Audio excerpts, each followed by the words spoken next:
నమస్కారం. నేను మీ MA Hakim, PCC రాష్ట్ర కార్యదర్శి, మైనార్టీ విభాగం. మీ అందరికీ తెలుసు, తెలంగాణలో కాంగ్రెస్ ప్రభుత్వం వచ్చిన తర్వాత ఏవైతే 6 గ్యారంటీలు ఇచ్చిందో ఆ 6 గ్యారంటీలలో ఒక్కొక్కటిగా పూర్తి చేస్తూ వస్తున్నది. అందులో భాగంగానే ఈ కొన్ని రోజుల నుంచి మీరు చూస్తున్నారు, ఏదైతే ఇందిరమ్మ ఇళ్లు కావచ్చు, రైతు భరోసా కావచ్చు, ఇందిరమ్మ ఆత్మీయ భరోసా కావచ్చు, కొత్త రేషన్ కార్డులు కావచ్చు, ఇవన్నీ కూడా మీ అందరికీ అందుబాటులోకి వస్తాయి. కానీ కొంతమంది ప్రతిపక్ష నాయకులు ప్రభుత్వాన్ని బద్నాం చేయాలనేటువంటి ఒకే ఒక్క ఉద్దేశం నుంచి ప్రజలను మభ్యపెడుతున్నారు. ఉన్న వాళ్లకే రేషన్ కార్డులు వస్తున్నాయి, ఉన్న వాళ్లకే ఇందిరమ్మ ఆత్మీయ భరోసా వస్తుంది. ఇవన్నీ తప్పుడు ప్రచారాలు. వాటినన్నింటినీ మీరు నమ్మొద్దని నేను సవినయంగా కోరుతున్నాను. ఇంకో విషయం, ప్రతి ఒక్క స్కీమ్ అర్హుని వద్దకు అందాలి అనేటువంటి ఒకే ఒక్క సదుద్దేశం నుంచి తెలంగాణలో నడుస్తున్నటువంటి రేవంత్ రెడ్డి గారి కాంగ్రెస్ ప్రభుత్వం ప్రతి ఒక్క అర్హునికి ఈ స్కీమ్ అందే విధంగా ప్రయత్నం చేస్తుంది. దానికి గాను ప్రజలందరూ కూడా సహకరించాల్సిందిగా నేను కోరుతున్నాను.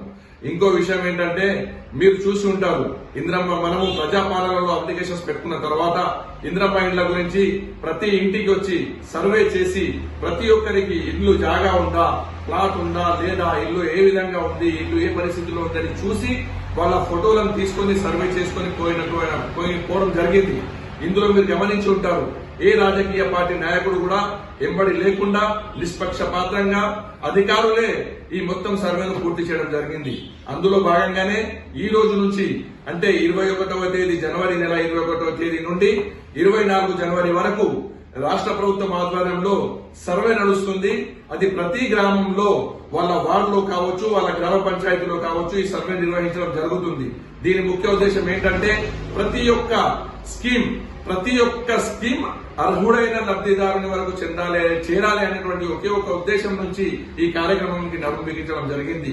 ఇందులో కూడా మా పేర్లు రాలేవు, మాకు వస్తుందో రాదో, ఈ లబ్ధి పొందుతామో లేదో అని దానికి ఆందోళన చెందాల్సిన అవసరం లేదు. ఈ నెల 21 నుంచి 24 వరకు జరిగేటువంటి ప్రతి గ్రామ సభలో ఎవరెవరైతే ఆత్మీయ భరోసా, ఇందిరమ్మ ఆత్మీయ భరోసాలో కావచ్చు, రేషన్ కార్డులో కావచ్చు, ఇందిరమ్మ ఇండ్లలో కావచ్చు, రైతు భరోసాలో కావచ్చు, మీ పేర్లు కనుక రాకపోతే అక్కడ పోయి మీరు మరొకసారి మీ పేర్లను దరఖాస్తు పెట్టుకునేటువంటి అవకాశం ఉంది. ఇందులో కూడా ఎలాంటి రాజకీయ ప్రమేయం లేకుండా మీకు నిర్దేశించినటువంటి, ఎవరైతే అపాయింట్ చేసినటువంటి అధికారులు, ఎంఆర్ఓ కావచ్చు, ఎంపీడీఓ కావచ్చు, స్పెషల్ ఆఫీసర్స్ కావచ్చు, వాళ్లే మీ గ్రామాలకు రావడం జరుగుతుంది. అక్కడ ఉన్నటువంటి ప్రభుత్వ అధికారులు ఉంటారు. ఆ ప్రభుత్వ అధికారుల యొక్క పర్యవేక్షణలో మీ అందరికీ అన్ని స్కీములు అందే విధంగా తెలంగాణలో జరుగుతున్నటువంటి రేవంత్ రెడ్డి గారి ప్రభుత్వం ప్రయత్నం చేస్తుంది. కాబట్టి ఇంతకు ముందులాగా భారాస ప్రభుత్వం, టీఆర్ఎస్ కావచ్చు, భారతీయ రాష్ట్ర సమితి కావచ్చు, ఇట్లా ఈ ప్రభుత్వం చేసినట్ల లీడర్ల చుట్టాలకు, లీడర్ల బంధువులకు, లీడర్ల దోస్తులకు, లీడర్లకు చేకొట్టేటువంటి వాళ్లకు లబ్ధి చేకూరకుండా నిజమైన అర్హులకు లబ్ధి చేకూరాలి అనేటువంటి ఒకే ఉద్దేశం నుంచి అధికారులకు మీ ఇళ్ల వద్దకు పంపించడం జరుగుతుంది. కాబట్టి దాన్ని గమనించాల్సిందిగా కోరుతున్నాము. అలాగే ఈ నెల 21 నుండి 24 వరకు జరిగేటువంటి ప్రతి గ్రామ సభలో ఆ గ్రామానికి సంబంధించిన వాళ్ళు, ఆ వార్డుకి సంబంధించిన వాళ్ళు పాల్గొని వీటిని విజయవంతం చేసి నిజంగా ఎవరికైతే ఈ స్కీమ్ లో అర్హత ఉందో, అర్హులు ఎవరైతే ఉన్నారో ఆ అర్హులకే, లబ్ధిదారులకే దీని లబ్ధి చెందేటట్టు ప్రయత్నం చేయాల్సిందిగా మీ అందరికీ కోరుకుంటూ సెలవు తీసుకుంటున్నాను. జై హింద్, జై కాంగ్రెస్.